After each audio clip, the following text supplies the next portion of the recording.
Évangile selon Matthieu, chapitre 5.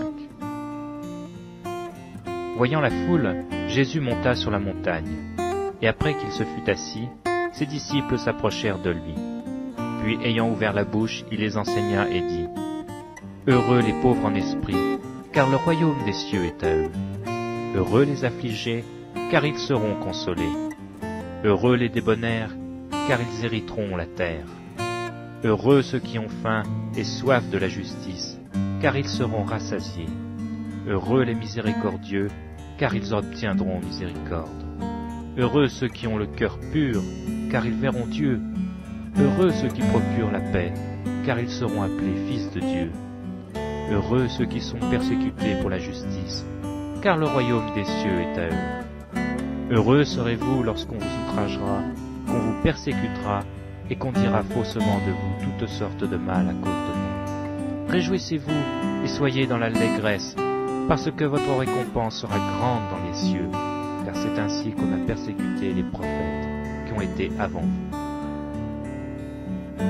Vous êtes le sel de la terre, mais si le sel perd sa saveur, avec quoi la lui rendra-t-on? Il ne sert plus qu'à être jeté dehors et foulé aux pieds par les hommes. Vous êtes la lumière du monde. Une ville située sur une montagne ne peut être cachée. Et on n'allume pas une lampe pour la mettre sous le boisseau, mais on la met sur le chandelier, et elle éclaire tous ceux qui sont dans la maison. Que votre lumière luise ainsi devant les hommes, afin qu'ils voient vos bonnes œuvres et qu'ils glorifient votre Père qui est dans les cieux. Ne croyez pas que je sois venu pour abolir la loi ou les prophètes. Je suis venu non pour abolir, mais pour accomplir. Car je vous le dis en vérité, tant que le ciel et la terre ne passeront point, il ne disparaîtra pas de loi, un seul iota ou un seul trait de la lettre, jusqu'à ce que tout soit arrivé. Celui donc qui supprimera l'un de ces plus petits commandements et qui enseignera aux hommes à faire de même, sera appelé le plus petit dans le royaume des cieux. Mais celui qui les observera et qui enseignera à les observer, celui-là sera appelé grand dans le royaume des cieux. Car je vous le dis, si votre justice ne surpasse pas celle des scribes et des pharisiens, vous n'entrerez point dans le royaume des cieux. Vous avez entendu qu'il a été dit aux anciens : tu ne tueras point, celui qui tuera mérite d'être puni par les juges. Mais moi je vous dis que quiconque se met en colère contre son frère mérite d'être puni par les juges. Que celui qui dira à son frère Raka mérite d'être puni par le Sanhédrin. Que celui qui lui dira insensé mérite d'être puni par le feu de la géhenne.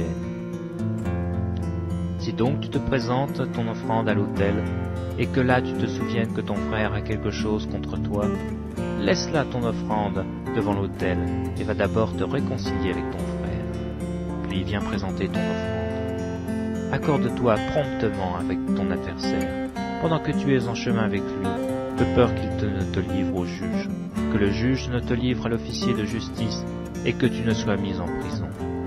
Je te le dis en vérité, tu ne sortiras pas de là que tu n'aies payé le dernier cadran. Vous avez appris qu'il a été dit « Tu ne commettras point d'adultère ». Mais moi je vous dis que quiconque regarde une femme pour la convoiter a déjà commis un adultère avec elle dans son cœur. Si ton œil droit est pour toi une occasion de chute, arrache-le et jette-le loin de toi, car il est avantageux pour toi qu'un seul de tes membres périsse, et que ton corps entier ne soit pas jeté dans la géhenne. Et si ta main droite est pour toi une occasion de chute, coupe-la et jette loin de toi, car il est avantageux pour toi qu'un seul de tes membres périsse, et que ton corps entier n'aille pas dans la géhenne. Il a été dit que celui qui répudie sa femme lui donne une lettre de divorce. Mais moi je vous dis que celui qui répudie sa femme, sauf pour le cas d'infidélité, l'expose à devenir adultère, et que celui qui épouse une femme répudiée commet un adultère. Vous avez encore appris qu'il a été dit aux anciens : tu ne parjuras point, mais tu t'acquitteras envers le Seigneur de ce que tu as déclaré par serment. Mais moi je vous dis de ne point jurer autrement, ni par le ciel parce que c'est le trône de Dieu, ni par la terre parce que c'est son marchepied, ni par Jérusalem parce que c'est la ville du grand roi. Ne jure pas non plus par ta tête, car tu ne peux rendre blanc ou un noir un seul cheveu. Que votre parole soit oui, oui, Non, non. Ce qu'on y ajoute vient du malin. Vous avez appris qu'il a été dit « œil pour œil, dent pour dent », mais moi je vous dis de ne pas résister aux méchants. Si quelqu'un te frappe sur la joue droite, présente-lui aussi l'autre. Si quelqu'un veut plaider contre toi et prend ta tunique, laisse-lui encore ton manteau. Si quelqu'un te force à faire 1 000, fais-en 2 avec lui. Donne à celui qui te demande, et ne te détourne pas de celui qui veut emprunter de toi. Vous avez appris qu'il a été dit, tu aimeras ton prochain et tu haïras ton ennemi.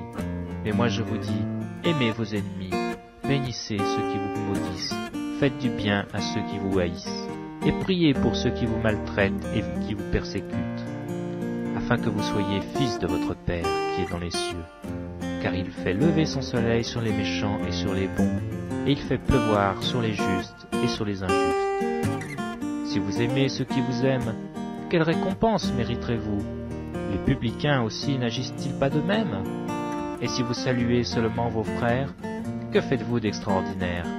Les païens aussi n'agissent-ils pas de même? Soyez donc parfaits, comme votre Père céleste est parfait.